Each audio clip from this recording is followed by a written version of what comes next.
নারী তুমি মা রূপে ধন্য, কিন্তু শাশুড়ির রূপে তুমি জঘন্য কেন? অনেক মা এমন আছে, সে তার মেয়ের সাথে সুন্দর ব্যবহার করে, কিন্তু ছেলের বউয়ের বেলায় তখন তার সুন্দর আচরণ আসে না। সে তার মেয়ের সংসার টিকে থাকে, এই জন্য সে আল্লাহর কাছে দোয়া করে, মেয়ের সংসার যাতে করে শান্তি থাকে এজন্য আল্লাহর কাছে দোয়া করে।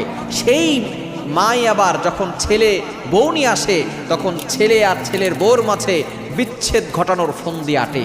সুতরাং অনেক মা মা হিসেবে সে ধন্য, কিন্তু যখন সে শাশুড়ি হয়ে যায় তখন সে এমন ব্যবহার করে, সে তার নিজের আসল পরিচয়টা বের করে থাকে। এজন্য অবশ্যই আমি বলে থাকি, একজন মানুষ তখনই ভালো হয়, বিশেষ করে নারীদের ভিতরে। মা, সকলের মাই ভালো, মা কখনো খারাপ হয় না, কিন্তু মা যখন শাশুড়ি হয়ে যায় তখন দেখা যাচ্ছে ছেলের বউর উপর অত্যাচার করে। আমি বলতে চাই, যখন কোনো মা শাশুড়ি হিসেবেও ভালো হবে, কোনো নারী শাশুড়ি হিসেবেও ভালো হবে, তখন সে